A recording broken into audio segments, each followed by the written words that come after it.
Bonjour à tous, bienvenue au grand rendez-vous européen CNews Les Échos. Deux invités ce dimanche. Dans une demi-heure, Jean-Philippe Tanguy, député RN sortant et candidat à sa réélection dans la 4e circonscription de la Somme. Et dans l'immédiat, le député sortant LFI, candidat à sa réélection dans la 1re circonscription de Seine-Saint-Denis. Bonjour Éric Coquerel. Merci d'être avec nous. C'est donc votre grand rendez-vous ce dimanche dans cette première partie. Nous sommes à une semaine du premier tour de ces législatives post-dissolution. Une semaine pour convaincre, tant sur le plan politique qu'économique. Et pour vous interroger avec moi ce matin, Nicolas Barré du journal Les Échos. Bonjour Nicolas. Bonjour Pierre. Et Mathieu Bocoté. Bonjour Mathieu. Bonjour. Votre premier objectif en cas de victoire, Éric Coquerel, redonner du pouvoir d'achat aux Français. Plusieurs mesures proposées, abrogation de la réforme des retraites, augmentation des petites pensions, un SMIC à 1 600 €, le retour de l'ISF. Vous l'avez chiffré, ce programme, Éric Coquerel. Combien ça va coûter? Et pardonnez-moi cette question, combien ça va coûter à qui exactement? Alors combien ça va coûter si on cumule jusqu'en 2027?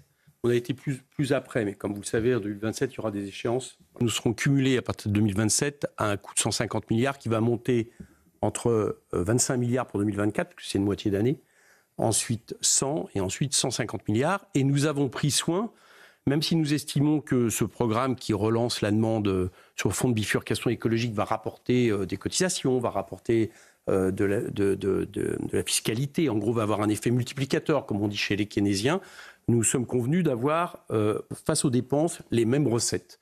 Voilà comment nous avons construit notre programme. Et vous me demandez à qui nous allons prendre, c'est assez simple. En fait, qu'est-ce qui caractérise Emmanuel Macron?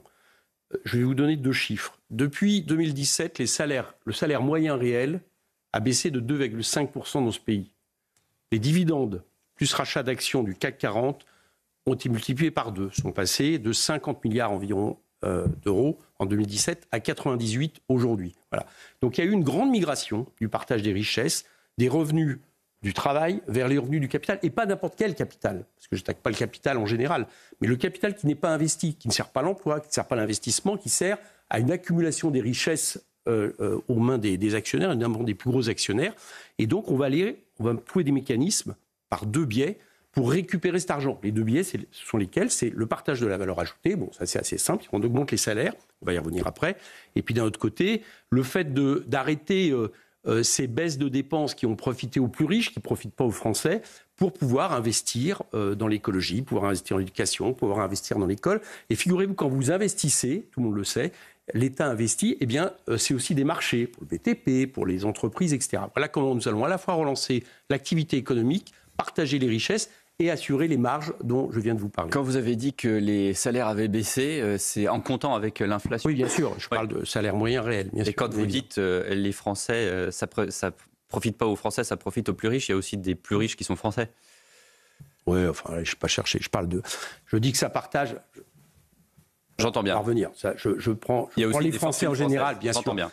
Mais attendez, un chiffre là-dessus, puisque vous m'interrogez, qui est intéressant. Dans les mesures fiscales qui ont été prises par Emmanuel Macron, vous savez, il y a la flat tax, d'accord, qui est d'ailleurs un bouclier fiscal pour les revenus du capital à hauteur de 30%, plus la suppression de l'ISF. Les calculs qui ont été faits l'an dernier par l'Institut des politiques publiques avec Bercy, je précise avec Bercy, parce que comme ça, cela objectivise les chiffres, montrent que les 150 milliardaires de ce pays, on paye tous à peu près entre 0,1 et 2% d'impôt sur le revenu. Vous entendez bien, 0,1 à 2% d'impôt sur le revenu. Pourquoi? Parce que comme il y a eu un avantage sur le revenu professionnel issu du capital, ils ont transféré leur revenu, en fait, leur patrimoine, sur les revenus du capital qui sont moins taxés. Eh bien, si on reprend maintenant cette moyenne, c'est-à-dire on prend les revenus professionnels et déclarer l'impôt sur le revenu, on a des gens qui sont taxés imposés à hauteur de 25%. Quand les mêmes personnes, s'ils étaient imposés à l'impôt sur le revenu, au barème, auraient près de 50% d'impôt. Cette différence, c'est 18 milliards. Voilà, ça vous donne un peu les échelles pour voir combien ça nous coûte. Ça nous coûte trop cher. Mais vous êtes d'accord que cette stratégie fiscale mise en œuvre par Emmanuel Macron a considérablement renforcé l'attractivité du pays? Si, renforcer l'attractivité, attirer des investissements étrangers. Donc, au final, c'est positif pour l'économie. Alors, je vous dis non, justement. Effectivement, il y a une attractivité du pays. C'est incontestable. Il y a une attractivité. Tous les classements le montrent. Monsieur Coquerel va répondre. Il y a une attractivité du pays au niveau, vous avez raison, au niveau de tout ce qui, justement, est rentabilité du capital. Ça, vous avez raison. Et c'était d'ailleurs le grand pari de Bruno Le Maire. Moi, j'aime beaucoup parler avec Bruno Le Maire parce qu'il est net sur ses objectifs. En gros, il défend, vous savez, cette vieille adage d'Helmut Schmidt, je parle, excusez-moi, pour les plus anciens, chancelier allemand dans les années 80, qui disait que les profits d'aujourd'hui sont les investissements de demain et les emplois d'après-demain. Donc, il défend la même chose. On attire les capitaux et ça va créer de l'emploi, etc. Sauf qu'il n'y a pas une étude, y compris France Stratégie, qui, vous le savez, est liée à Matignon, donc c'est pas lié à France Insoumise. Il n'y a pas une étude qui prouve que ça crée de l'emploi. D'ailleurs, toutes les politiques d'aide massive aux entreprises, 223 milliards d'euros par an, chiffre France Stratégie 2019. Ces politiques de cadeaux fiscaux, ça on le voit en termes de dividendes, il n'y a pas de problème. Donc c'est normal qu'à partir de là, ça attire, mais il n'y a pas ça ne se duplique pas sur la question des emplois. Et donc nous disons que quelque part, c'est de l'argent perdu. Les créations d'emplois ont eu lieu en France quand même. Mais parlons-en, la création d'emplois. On va le contester. Mais je ne sais pas que je le conteste. Alors déjà, pour partie, vous savez comme moi qu'il y a eu un changement de règle de l'INSEE qui fait en sorte que maintenant, par exemple, l'apprentissage, et nous avons une politique de tout apprentissage, rentre dans les emplois. Donc déjà, ça améliore les statistiques. Deuxièmement, ce qu'il faut savoir dans le type d'emploi dont vous parlez, c'est que quand vous avez travaillé quelques jours par mois, on considère que c'est un emploi. C'est-à-dire que les créations d'emplois qui sont proposées ne sont pas des équivalents temps plein. Et puis, bon an, mal an, si vous regardez l'économie française depuis des décennies, on crée 250 000 emplois par an. Donc il n'y a pas eu de chiffre mirobolant, comme nous l'annonce le gouvernement, pour expliquer qu'ils ont créé des emplois. Ce que je constate, c'est qu'on nous disait qu'il y allait à plein d'emplois, et qu'à la fin de l'année, justement, à la fin de l'année, l'INSEE annonce malheureusement près du... Je le regrette. On verra. On verra. Et aujourd'hui, on n'est pas dans le plein emploi. Vous êtes d'accord, on est à plus de 7% encore chômeurs. C'est un objectif du gouvernement. Ça. Et avec plein de personnes qui ont été en plus sorties des statistiques. Donc non, je conteste le très bon résultat de l'emploi dont vous parlez. Depuis quelques jours, la question de la dette s'est imposée dans la campagne. Jordan Bardella, mais aussi Manon Aubry, mais aussi Jean-Luc Mélenchon ont à peu près une formule et l'État est quasiment en faillite. N'est pas en faillite, c'est la formule de Jordan Bardella. D'autres disent... Pas de Jean-Luc Mélenchon. Mais Jean-Luc Mélenchon dit la dette est telle qu'elle nous obligera à une forme de rigueur. Il n'a absolument jamais dit ça. Alors, donc vous ne considérez pas que la dette... Non, mais il n'a pas dit ça. Je rétablis déjà les choses. D'accord. Donc, Monsieur Bardella a dit ça. Vous avez raison. En faillite. Est-ce que juste de l'autre côté, les leaders de la France Insoumise disent la dette laissée par Emmanuel Macron, de leur point de vue, est telle qu'elle oblige quand même à certains choix. Moi, c'est ainsi que je le comprends. Est-ce que pour vous, la France est dans l'État est dans une situation de quasi-faillite? Il n'y a pas de souci. Je vous réponds. Il n'y a aucun leader de France Insoumise qui dit ça. Par contre, Monsieur Bardella, vous avez raison. En gros, il a le même discours pour aller vite que le macronisme. Et d'ailleurs, si on regarde le programme économique, les deux sont à peu près kiff-kiff, donc il n'y a pas de différence. Moi, je considère une chose sur la dette. D'abord, je le mets sur la table, d'accord ? La dette, aujourd'hui, est plus un élément, un épouvantail, un prétexte pour imposer des politiques de baisse des dépenses publiques, d'attaque de la protection sociale, sur lequel le gouvernement compte s'engouffrer si jamais ils avaient à nouveau une majorité, puisqu'il nous annonce dès cette année 10 plus 20 milliards de baisse de dépenses publiques. Il en annonce encore plus dans les années à venir, qu'il attaque les indemnités chômeurs et la manière et toutes les allocations chômage, pardon, etc., etc. Donc c'est plus un prétexte. Pourquoi je vous dis que c'est un prétexte? Pourquoi je vous dis que c'est un prétexte? C'est une réalité, la dette, c'est pas un prétexte. Laissez-moi vous répondre. Laissez-moi vous répondre, comme ça les auditeurs se feront un choix. D'accord? Aujourd'hui, la dette, d'abord, une première chose, le stock de la dette, tout le monde le sait, ça ne se rembourse pas. D'accord? Le stock de la dette. D'accord? La somme qui aujourd'hui est considéré comme l'ensemble de la dette. Et quand je vous dis ça, vous savez qui un jour, en plein hémicycle de l'Assemblée nationale, vous pouvez revérifier parce que les vidéos fonctionnent, c'est Éric Woerth, qui était mon prédécesseur, dont on ne peut pas estimer, qui tout d'un coup, au moment où on faisait les projets de loi de finances rectificatives pendant le Covid, quand on parlait de la dette qui allait gonfler, il dit, mais de toute façon, chacun sait qu'on ne rembourse pas le stock de la dette. Pourquoi? Parce que vous avez une espèce de dette perpétuelle, que la France est considérée comme un des meilleurs placements par les emprunteurs, et que d'ailleurs, le dernier qui a été fait, il y a eu 2 fois plus de demandes que d'offres. Donc arrêtons avec cette histoire de faillite. Alors après, ce qu'il faut regarder, c'est la charge de la dette. Prenons ça comme... Ça, ok, d'accord, la charge de la dette. Vous convenez qu'en tant que tel, la dette est un vrai problème économique? Je vais vous répondre. Ne me donnez pas les mots que vous me proposez de prendre. On attend votre réponse, monsieur Coquerel. Oui, mais c'est un point important, parce qu'au nom de la dette, on va essayer de... On vous écoute. Donc la charge de la dette, oui, ça c'est ce qu'on rembourse chaque année. Elle est aujourd'hui à 9% du PIB. On pense que dans le pire des cas, en 2027, elle sera à 2,6% du PIB. Je le mets parce que c'est comme ça qu'il faut calculer les choses. Alors c'est beaucoup, c'est pas souhaitable en soi, mais ça ne nous met pas en faillite. Donc je vous réponds au premier jour, la France n'est pas en faillite, et les gens qui disent ça sont des... au niveau économique, savent très bien qu'en réalité, ils font de la propagande. On réduit la dette. On réduit la dette ou pas? Donc, alors, la France n'est pas en faillite. 2, je pense que la question de la dette, il faut pas j'allais dire, cultiver la dette pour cultiver la dette, voir à quoi elle sert. Par exemple, je vous donne une idée. Il y a, on sait tous qu'il faut une bifurcation écologique d'urgence. Il faut de l'argent. Ouais. Si vous investissez dans la bifurcation écologique, vous baissez la pire des dettes, qui est la dette écologique, là, ça peut valoir le coup à un moment donné d'augmenter la dette. Bon. Quand par contre, mécanisme depuis 2017, vous augmentez la dette parce que vous faites des cadeaux fiscaux aux plus riches, là c'est un problème. Et ce que je dis là est objectif.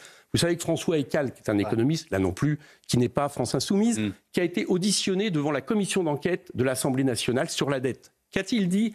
Il a dit, la dette depuis 2017, hors dette Covid, c'est une dette qui a explosé parce que pour des problèmes de recettes, pas de baisse de dépenses publiques. Donc toute politique, ce que propose de faire le gouvernement, qui vise à faire en sorte de réduire la dette par la baisse de dépenses publiques est une erreur. Donc nous, ce qu'on propose, c'est d'augmenter les recettes pour qu'elles soient équivalentes aux dépenses, des dépenses qui vont provoquer une activité économique plus importante, donc faire des rentrées fiscales. Et c'est comme ça que progressivement, on arrivera à réduire la dette. Et vous verrez qu'on sera plus efficace que le gouvernement qui nous promet de réduire la dette pour 2027. Et tout le monde lui dit qu'avec sa politique, y compris le Haut Conseil des finances publiques, c'est des choses qui ne sont pas crédibles. Mais si ça marchait vraiment avec le niveau de dépenses publiques qu'on a, on devrait avoir une croissance mirobolante. Si on suit votre raisonnement, vous dites plus on augmente les dépenses publiques, plus il y a de la croissance. Mais Éric Coquerel, juste après la pause, je vous réponds. L'an dernier, pourquoi la France n'est pas rentrée en récession par rapport à l'Allemagne, à votre avis ? Alors que c'était ce qu'annonçaient tous les économistes. Je vais vous dire en 2023. C'est parce que nous avons encore un matelas social que le gouvernement veut attaquer encore plus, qui permet, mine de rien, de maintenir quand même la consommation populaire. Nous avons encore des baisses de dépenses publiques qui permettent quand même de maintenir une croissance, et c'est pour ça que la France était à 0,9, pendant que l'Allemagne était en récession. Donc je vous réponds, oui, c'est vrai, mais sauf que le gouvernement nous annonce vouloir attaquer ce système-là, l'État social, dans les années à venir. Le pouvoir d'achat, première préoccupation des Français, Éric Coquerel, vous proposez le retour au barème de l'impôt sur le revenu, mais là aussi vous le faites passer de 5 tranches actuelles à 14 tranches. Alors, question un peu brutale, mais la 14e tranche de l'impôt sur le revenu, elle est située à combien ? 70, 80, 90% 90. 90. Donc il y a des 90, alors contribuables. On s'entend parce que des fois, les gens, c'est pas 90% sur l'ensemble de la somme. Hein.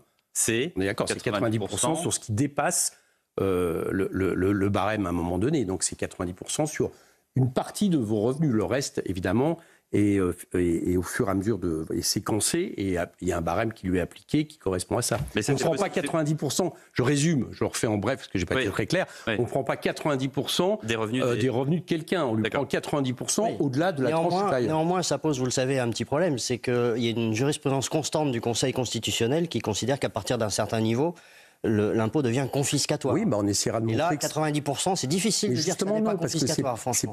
C'est justement, alors c'est à peu près ce qu'a fait Roosevelt au moment du New Deal, mais justement, on confisque pas 90% des revenus. Je revois là-dessus. C'est qu'à un moment donné, une partie des revenus sur le. Une partie des revenus. Voilà, on le défend, on verra bien ce qui se passera. On le défend. Alors ces 14 tranches d'impôt, c'est ce qui était. 14 tranches d'impôt, c'est ce qui était en 80 à l'époque, etc. Ça permet quoi ? Ça permet en réalité d'avoir une plus grande justice fiscale, alors à la fois une plus grande redistribution.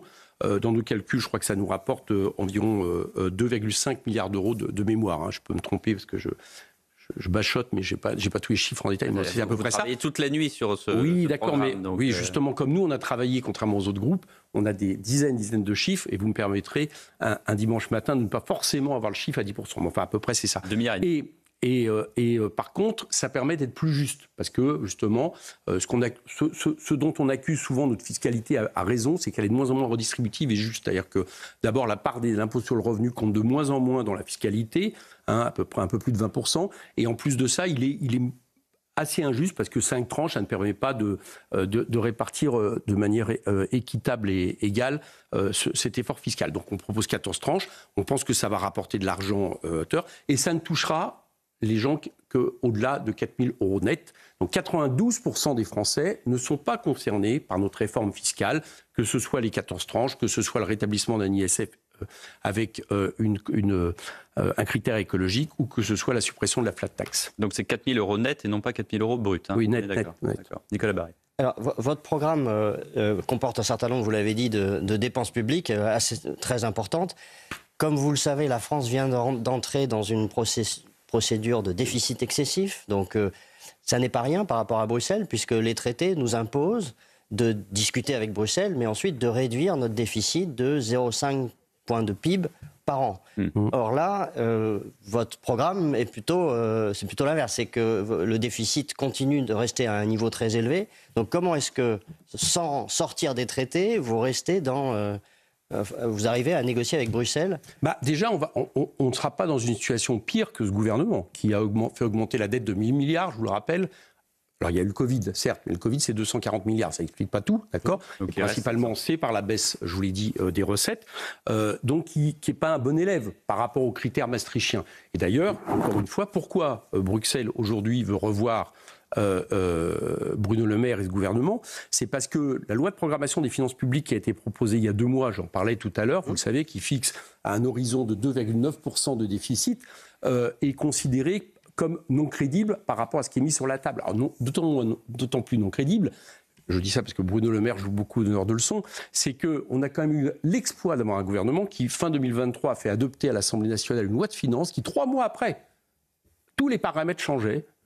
Et on nous a annoncé. Là, donc je vous réponds. On parle de votre programme. Je vais y venir. Mais comme vous l'avez dit, la question est déjà posée par rapport au bilan de ce gouvernement. Nous disons que nous n'allons pas augmenter la dette, puisque nous mettons sur la table autant. Nous n'allons pas augmenter le déficit, puisque nous mettons sur la table nos dépenses sont totalement équilibrées par les recettes. Alors même que nous sommes absolument certains, et vous citiez tout à l'heure Valérie Rabault et les calculs qu'elle a faits, nous n'avons pas voulu reprendre parce que nous estimons qu'aujourd'hui nous n'avons pas les moyens. Nous sommes une liste d'opposition, nous n'avons pas Bercy à nos services, on nous demande moult détails qu'on ne demande pas aux autres groupes, on fait cet effort, mais on n'a pas les moyens. Mais effectivement, l'effet multiplicateur de notre politique va certainement faire des rentrées fiscales de cotisations sociales très importantes qui vont encore améliorer la chose. Donc je vous le dis, Valérie Rabault, on a encore 5,4% de déficit l'année prochaine. Elle l'amène à 3,8, elle l'amène à 3,8. Mais moi je pense on est très loin de réduire le déficit. Mais je vous dis je vous dis à l'avance que nous ne ferons pas pire que ce gouvernement, au contraire, et nous allons relancer l'activité économique.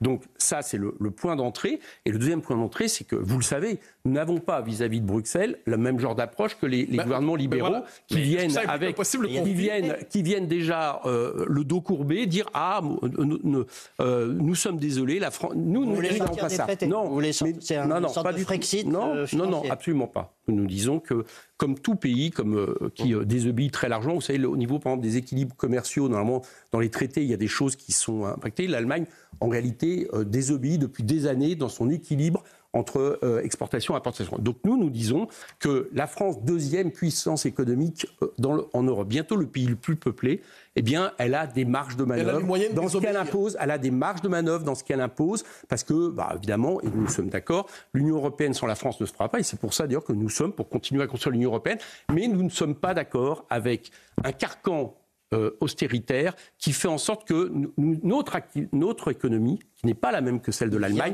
en subit les conséquences. Donc vous verrez comment ça se passera, mais je vous assure que les choses ne se passeront pas comme malheureusement depuis des décennies. Éric Coquerel, vous voulez augmenter le SMIC à 1 600. Mais encore une chose, on ne fera pas pire que le gouvernement aujourd'hui. Vous acceptez l'idée d'un choc avec les... on fera mieux même. Vous acceptez l'idée que votre politique peut impliquer un choc avec Bruxelles et que c'est un choc nécessaire pour élargir des marges de sécurité de la France. Il y a à un moment donné un rapport de force qui va s'établir. Que je sache, la France est plus contributeur par rapport à l'Europe, vous le savez. Là-dessus, donc on a les moyens à un moment donné de dire qu'on n'est pas forcé d'accepter les politiques monétaristes qui correspondent très certainement au rentier allemand, mais qui ne correspondent pas à notre activité économique, et que de ce point de vue-là, oui, on aura un rapport de force. Mais encore une fois, établir un rapport de force quand on est déjà le mauvais élève de la classe. Mais on n'est pas le mauvais élève. Alors là, arrêtez, mais non, c'est pas vrai, c'est pas vrai. L'Union européenne nous a. C'est bien pour ça que une procédure de déficit. Mais allons-y justement. Alors attendez, comparons justement. Vous savez que dans l'Union européenne aujourd'hui, il y a un débat. Par exemple, prenons l'ancien directeur de la Banque centrale européenne, M. Prodi. Qu'est-ce que M. Prodi a dit il y a quelque temps devant l'inquiétude de l'Union européenne vis-à-vis de ce qui se passe avec les États-Unis? Vous savez que les États-Unis ont laissé filer le déficit. Alors certes, c'est les États-Unis, mais enfin, au moins, ça montre que laisser filer le déficit, c'est pas une règle d'airain, ça dépend des conditions. Ils ont laissé filer le déficit pour augmenter leur croissance. Du coup, il y a un décrochage très important avec l'Union européenne. Donc il y a des économistes, y compris libéraux, mais qui sont plus intelligents d'autres et qui s'en inquiètent, ou des responsables comme M. Prodi. Qu'est-ce qu'il dit? Il dit qu'il faut en finir avec ce carcan d'austérité qui fait toujours peser sur les dépenses publiques, alors même qu'on a besoin d'argent pour la transition écologique. Eh bien, c'est ce qu'on dit. Mais ce débat-là que nous portons, que nous voulons, nous, porter français, figurez-vous, qu'il est partout en Europe. Partout en Europe, y compris en Allemagne, où des gens disent il serait peut-être urgent donc, un peu. Brexit, ça serait un changement d'une règle européenne que vous souhaitez. Ça, on a toujours dit qu'on souhaitait des changements de règles européennes. Mais je pense que la France a les moyens de se faire entendre, de le peser, et il y aura des alliés, avec vous verrez. Plus de 5% de vous déficit. verrez. Écoutez, ils y sont aujourd'hui, les 5% de déficit. Ils y sont aujourd'hui. Donc, c'est ce que je dis. Je pense que oui, mais je vais vous répondre autrement. Est-ce que la France, l'an dernier, avec 1% de croissance, pendant que l'Allemagne était en récession, est-ce que nous avons à recevoir des leçons des Allemands? Et avec la politique que nous allons mettre en place, notre croissance va encore augmenter. Donc on verra bien à la fin qui, selon les critères économiques mis sur la table, sera le plus entendu. Je suis pour que nous ne partions pas battus par rapport à ça. Vous parliez de la croissance et du fait que vous allez relancer également la croissance. Vous proposez un SMIC à 1 600 € net, donc c'est 14% d'augmentation du SMIC. Qu'est-ce que vous dites aux patrons des petites entreprises, des TPE? D'ailleurs, vous les avez rencontrés pas plus tard que cette semaine. Est-ce que vous n'avez pas peur d'une vague de licenciements? Les patrons qui eux-mêmes arrivent très justement très peu justement à se reverser un salaire. Est-ce qu'il ne va pas y avoir un risque de dégraissage, je n'aime pas ce mot, mais dans les petites entreprises? Non, je vais vous expliquer pourquoi. Et ce que je dis aux patrons, ce que j'ai dit, je ne sais pas si vous avez entendu, mais ce que j'ai dit au MEDEF. Je pense d'abord que j'ai été chef d'entreprise. D'accord ? Donc je pense qu'il n'y a pas un groupe homogène des chefs d'entreprise. Ceux, par exemple, qui aujourd'hui, en fonction du statut de leur entreprise, ont comme critère numéro 1 le fait de toujours faire en sorte que la rente capitaliste soit à 2 chiffres. C'est ça leur obsession. Je parle notamment des entreprises du CAC 40, n'ont pas les mêmes problèmes que le patron d'une TPE, PME, en tout cas ceux qui produisent leur richesse, qui se dit comment on va avoir des carnets de commandes, des parts de marché, comment on va bien payer nos salariés pour les conserver, parce que je pense que c'est aussi leur préoccupation. Bien. Nous disons à ces patrons, première chose, la politique que nous allons mettre en place, 1 600 € net, une grande conférence après salariale pour augmenter les salaires indexés sur l'inflation. C'est autant d'argent qui va rentrer en termes de pouvoir d'achat dans les poches des Français qui pourront ensuite acheter vos produits ou vos services. Première chose. Donc, vous avez tout à gagner avec ces carnets de commandes, d'autant plus que, comme vous le savez, nous mettrons en place des investissements de l'État importants, notamment en matière de bifurcation écologique. Et par exemple, pour prendre le BTP ou en matière de logement, c'est des choses qui vont plutôt améliorer la situation du BTP qui est aujourd'hui catastrophique. Donc, première chose, notre économie, ils ont intérêt à ça. Deuxième chose, nous allons regarder, je réponds à votre question, nous allons regarder les secteurs qui seront fragilisés le temps que cette politique de la relance se fasse par le fait d'augmenter à 1 600 € net. Nous allons le regarder de manière sérieuse parce que c'est pas... On va le faire tout de suite. Il y a des études qui sont sorties récemment, qui montrent bien, à peu près selon le secteur. Par exemple, toutes les entreprises qui exportent ne sont pas soumises parce qu'il y a très peu de salaires au niveau du SMIC qui sont dans ces entreprises. Donc, c'est assez affiné. Nous allons regarder. Et figurez-vous, je termine là-dessus, il y a 223 milliards aujourd'hui d'aides aux entreprises. Alors, ce qu'on va faire, c'est qu'on va les critériser. Et que, soit sous forme de crédit à taux zéro, soit sous forme, pourquoi pas, même d'aide directe, on va aider ces entreprises qui ont besoin de cet argent pour garder l'emploi, pour augmenter les salaires. Et ça sera au détriment de celles qui l'utilisent pour les dividendes. Voilà grossièrement comment nous allons faire. Coquerel, merci beaucoup pour cet exposé.